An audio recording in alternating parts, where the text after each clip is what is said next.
ഇന്ന് നമ്മൾ ഡിസ്കസ് ചെയ്യുന്ന ടേം CNN. ഇതിൻ്റെ ഫുൾ ഫോം എന്ന് പറയുന്നത് കൺവല്യൂഷൻ ന്യൂറൽ നെറ്റ്വർക്ക് എന്നതാണ്. ആർട്ടിഫിഷ്യൽ ഇൻ്റലിജൻസ് അല്ലെങ്കിൽ ഡീപ്പ് ലേണിങ്ങിലെ ഒരു പ്രധാന ടേമാണ് CNN. അപ്പം ഇത് ബയോളജിക്കലി ഒരു ഹ്യൂമൻ ബ്രെയിനിലെ നമ്മുടെ ന്യൂറൽ നെറ്റ്വർക്കുമായി ബന്ധപ്പെട്ട് സെയിം ആയിട്ടുള്ള ഒരു മെക്കാനിസം കമ്പ്യൂട്ടർ സയൻസിലേക്ക് കൊണ്ടുവന്നതുകൊണ്ടാണ് ഇതിനും ഈ കൺവല്യൂഷൻ ന്യൂറൽ നെറ്റ്വർക്ക് എന്ന പേര് വരാനായിട്ട് കാരണം. അപ്പോൾ ഈ CNN പൊതുവെ യൂസ് ചെയ്യുന്നത് ഇമേജ് ക്ലാസിഫിക്കേഷൻ ചെയ്യുന്നതിന് വേണ്ടിയിട്ടാണ്. ഇമേജ് ക്ലാസിഫിക്കേഷൻ, വീഡിയോ ക്ലാസിഫിക്കേഷൻ, അതുപോലെ NLP, നാച്ചുറൽ ലാംഗ്വേജ് പ്രോസസ്സിംഗ് തുടങ്ങിയ കാര്യങ്ങൾ ചെയ്യുവാനായിട്ടാണ് CNN യൂസ് ചെയ്യുന്നത്. നമുക്കൊരു ഇമേജിൽ നിന്ന് ആ ഇമേജ് ആരുടെയാണെന്ന് കണ്ടെത്തുവാനും, അല്ലെങ്കിൽ ഒരു വീഡിയോയിലെ സംഭാഷണം ആരുടെയാണ് എന്ന് കണ്ടെത്തുവാൻ, അല്ലെങ്കിൽ നമുക്ക് ഒരു ലാംഗ്വേജ്, ഒരു മലയാളത്തിൽ നമ്മൾ എന്തെങ്കിലും ടൈപ്പ് ചെയ്യുമ്പോഴത്തേന് അതിൻ്റെ ആ സെൻറ്റൻസിൻ്റെ മീനിങ് എന്താണെന്ന് മനസ്സിലാക്കുക തുടങ്ങിയ കാര്യങ്ങൾ ചെയ്യുന്നതിനാണ് നമ്മൾ കൺവല്യൂഷൻ ന്യൂറൽ നെറ്റ്വർക്ക് യൂസ് ചെയ്യുന്നത്. പഴയ രീതിയിലുള്ള ട്രഡീഷണൽ ആയിട്ടുള്ള നെറ്റ്വർക്കുകളിൽ നിന്നും കൺവല്യൂഷൻ ന്യൂറൽ നെറ്റ്വർക്കിൻ്റെ അഡ്വാൻറ്റേജ് എന്താണെന്ന് ചോദിച്ചാൽ ഇതിന് സ്വയം തിരിച്ചറിയുവാനായിട്ടുള്ള കഴിവ് കൂടുതലാണ് എന്നതാണ്. അപ്പം നമ്മളിവിടെ കാണുന്നതാണ് ഇതിൻ്റെ ആർക്കിടെക്ചർ. ഇതിന് പ്രധാനമായിട്ടും ഒരു ഇൻപുട്ട് ലെയർ ഉണ്ട്, കൺവല്യൂഷൻ ലെയർ ഉണ്ട്, പിന്നെ പൂളിംഗ് ലെയേഴ്സ് ഉണ്ട്, ഫുള്ളി കണക്റ്റഡ് ലെയർ ഉണ്ട്. അപ്പോൾ ഈ മെയിനായിട്ട് convolution layer, pooling layer, fully connected layer, ഇതിൻ്റെ മൂന്നും കൂടെ ഒരു കമ്പൈൻ ചെയ്തിട്ടുള്ള മെക്കാനിസമാണ് CNN എന്ന് പറയുന്നത്. അപ്പോൾ എവിടെയാണ് ഇത് യൂസ് ചെയ്യുന്നത് എന്നാണ് അടുത്ത ചോദ്യം. ഇപ്പം നമുക്കൊരു മോഡൽ ക്രിയേറ്റ് ചെയ്യുന്നു. നമുക്ക് ഒരു ഡോഗിനെയും ക്യാറ്റിനെയും ക്ലാസിഫൈ ചെയ്യണം, ഡോഗിൻ്റെയും ക്യാറ്റിൻ്റെ ഇമേജുകളെ.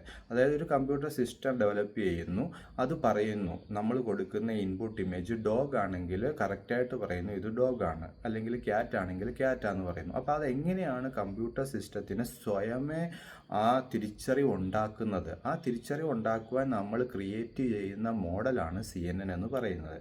അപ്പോൾ ഒരു ക്യാറ്റ് ആണെങ്കിൽ എങ്ങനെ ക്യാറ്റിനെ ഈ മിഷൻ ഐഡൻറ്റിഫൈ ചെയ്യാൻ സാധിക്കും ഇതൊരു ക്യാറ്റ് ആണെന്നത്?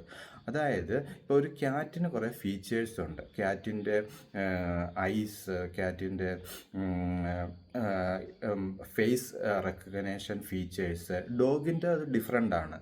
അപ്പോൾ ഈ രണ്ട് ഫീച്ചേഴ്സിൻ്റെ ഡിഫറൻസുകളെ നമ്മൾ എങ്ങനെ കമ്പ്യൂട്ടറിന് കറക്റ്റായി പറഞ്ഞു കൊടുക്കുന്നു എന്നതിലാണ് കമ്പ്യൂട്ടറിന് അവയെ ക്ലാസിഫൈ ചെയ്ത് വ്യത്യസ്തമാണ് എന്ന് മനസ്സിലാക്കുവാനായിട്ട് കഴിയുന്നത്. അപ്പോൾ ആ ഒരു പ്രവൃത്തി ചെയ്യുന്നത് CNN വെച്ചിട്ടാണ്. ഇപ്പോൾ നമ്മൾ ഇൻപുട്ടായിട്ട് ഇവിടെ ക്യാറ്റിൻ്റെ ഇമേജ് കൊടുക്കുന്നു. അപ്പം ക്യാറ്റിൻ്റെ ഫീച്ചേഴ്സുകളെ ആ ഇമേജിലെ ആ JPG ഇമേജ് ആകാം, അല്ലെങ്കിൽ ടിഫ് ഇമേജ് ആകാം, ആ ഇമേജിലെ ക്യാറ്റിൻ്റെ ഫീച്ചേഴ്സുകളെ ഫസ്റ്റ് ഒരു കൺവല്യൂഷൻ ലെയേഴ്സിലേക്ക് കൊടുക്കുന്നു. ആ കൺവല്യൂഷൻ ലെയർ കുറേ ഫിൽറ്റേഴ്സ് ഉണ്ട്. ആ ഫിൽറ്റേഴ്സ് അതിൽ നിന്നും അതിന് എന്ത് ഫീച്ചറാണോ എക്സ്ട്രാക്റ്റ് ചെയ്യാൻ പറ്റുന്നത് ആ ഫീച്ചേഴ്സിനെ അത് എക്സ്ട്രാക്റ്റ് ചെയ്യും. അപ്പോൾ അത് ചിലപ്പം ഒരു എഡ്ജ് വെച്ചിട്ടാകാം. ആ ഇമേജിൻ്റെ പിക്സലുകളിൽ ക്യാറ്റിൻ്റെ ഇമേജിന് ഒരു പർട്ടിക്കുലർ ഡിഫറൻസ് ഉണ്ട്. ആ ഡിഫറൻസുകളെ അത് എക്സ്ട്രാക്റ്റ് ചെയ്യും. അത് ഷേപ്പ് ആകാം, എഡ്ജസുകളാകാം, ഒരു ലൈൻ പോലത്തെ ഡിഫറൻസുകളാകാം. ഇങ്ങനെയുള്ള ഡിഫറെൻറ്റ് പാറ്റേണുകളെ ഈ കമ്പ്യൂട്ടർ എന്ത് ചെയ്യുന്നു? ആ ഇമേജിൽ നിന്ന് എക്സ്ട്രാക്റ്റ് ചെയ്യുന്നു. ആ പ്രവൃത്തി ചെയ്യുന്നത് കൺവല്യൂഷൻ ലെയേഴ്സാണ്. അത് ഒന്നിലധികം ലേയേഴ്സ് ഉണ്ടായിരിക്കാം, ചിലപ്പോൾ 50ഓളം ലേയേഴ്സ് ഉണ്ടായിരിക്കാം. അത്രത്തോളം ലെയറിൻ്റെ എണ്ണം കൂടുന്നതിനനുസരിച്ച് ആ വർഗീകരണം, ആ ക്ലാസിഫിക്കേഷൻ ബെറ്ററായിട്ട് കമ്പ്യൂട്ടറിന് ചെയ്യാൻ സാധിക്കും. അങ്ങനെ ഫിൽട്ടർ ചെയ്തെടുക്കുന്ന ആ ഫീച്ചേഴ്സിനെ വെച്ചിട്ട് ഒരു ഫീച്ചർ മാപ്പ് ഉണ്ടാക്കും. എന്തിനാണ് ഫീച്ചർ മാപ്പ് ഉണ്ടാക്കുന്നതെന്ന് ചോദിച്ചാൽ, നമ്മളിപ്പോൾ ക്യാറ്റിൻ്റെ ഇത്രയും ഫീച്ചേഴ്സ് എടുത്തു, ആ ഫീച്ചറുകളെ എല്ലാം കൂടെ ഒരു പ്രത്യേക രീതിയിൽ ഒരു ഗ്രിഡ് ഫോം ചെയ്യുന്നു. ആ ഗ്രിഡിനെ നമ്മൾ വിളിക്കുന്ന പേരാണ് ഫീച്ചർ മാപ്പ് എന്ന് പറയുന്നത്. ആ ഫീച്ചർ മാപ്പാണ് അതിനെ നോൺ ലീനിയർ വെക്ടറിലേക്ക് കൺവേർട്ട് ചെയ്യുന്നു, കമ്പ്യൂട്ടറിന് മനസ്സിലാകുന്ന ഒരു ഫോർമാറ്റിലേക്ക് മാറ്റുന്നു. അപ്പോൾ അവിടെ ചില മാത്തമാറ്റിക്കൽ ഫങ്ഷൻസ് ആവശ്യമാണ്. ആ മാത്തമാറ്റിക്കൽ ഫങ്ഷൻസുകളെ ആക്ടിവേഷൻ ഫങ്ഷൻസ് എന്നാണ് വിളിക്കുന്നത്. കോമൺ ആയിട്ട് യൂസ് ചെയ്യുന്ന ഒരു ആക്ടിവേഷൻ ഫങ്ഷനാണ് ReLU, ReLU. സോ ഈ ReLU എന്താ ചെയ്യുന്നതെന്ന് ചോദിച്ചാൽ, നമ്മൾ ഇങ്ങനെ ക്രിയേറ്റ് ചെയ്ത് വെച്ചിരിക്കുന്ന ആ ഡോഗിൻ്റെ ഫീച്ചർ മാപ്പുകളെ കൂടുതൽ കോംപ്ലക്സ് ആയിട്ടുള്ള പാറ്റേണുകളെ പഠിക്കുവാനായിട്ട് ഈ ആക്ടിവേഷൻ ഫങ്ഷൻസുകൾക്ക് സാധിക്കും. ആ ആക്ടിവേഷൻ ഫങ്ഷൻ പിന്നീട് ആ ഫീച്ചർ മാപ്പിനെ അടുത്ത ലെയർ ആയിട്ടുള്ള ഫീച്ചേഴ്സ് പൂളിംഗ് ലെയേഴ്സിലേക്ക് കൊടുക്കുന്നു. അപ്പോൾ ഈ പൂളിംഗ് ലെയർ എന്താ ചെയ്യുന്നതെന്ന് ചോദിച്ചാൽ, അവിടെ മാത്തമാറ്റിക്കൽ ആയിട്ടുള്ള രണ്ട് കാര്യം നടക്കുന്നു.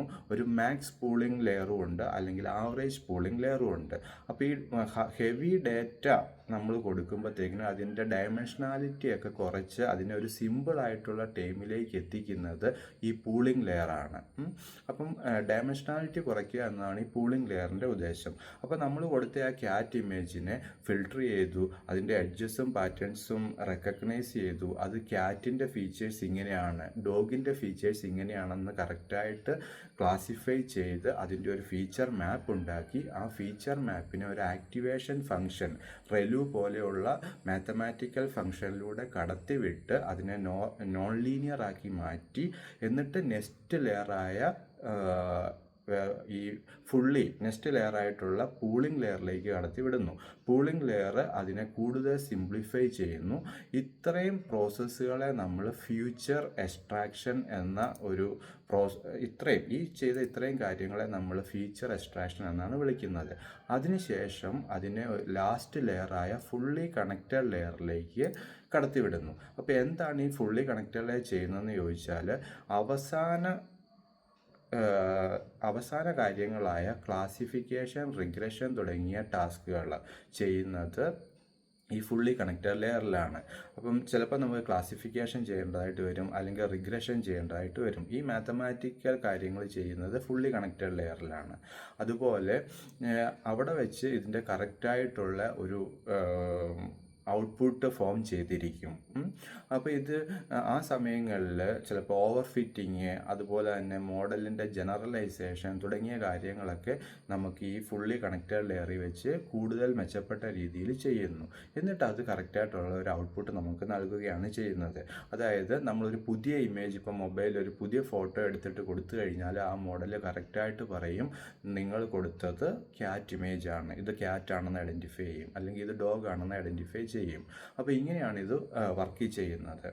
അപ്പം ഇതിപ്പോൾ പൊതുവെ കോമൺ ആയിട്ട് യൂസ് ചെയ്യുന്നത് ചിത്രങ്ങളിൽ നിന്ന് ഫീച്ചേഴ്സിനെ കണ്ടെത്താനും, അതുപോലെ തന്നെ ഒരു സെൻറ്റൻസിൽ നിന്ന്, ഗ്രാമറുള്ള ഒരു സെൻറ്റൻസിൽ നിന്നും ചില പാറ്റേണുകളെ റെക്കഗ്നൈസ് ചെയ്യാനും, അതുപോലെ മെഡിക്കൽ ഇമേജ് പ്രോസസ്സിങ്, ക്യാൻസർ പോലെയുള്ള രോഗങ്ങളുടെ നിർണയം ഇമേജ് പ്രോസസ്സിങ്ങിൽ, അതായത് MRI ഇമേജ് കൊടുക്കുമ്പം അതിൽ നിന്ന് പലതരത്തിലുള്ള ഡിസീസുകളെ നമുക്ക് കണ്ടുപിടിക്കാനും ഒക്കെ നമ്മൾ CNN കോമൺ ആയിട്ട് യൂസ് ചെയ്യുന്നുണ്ട്.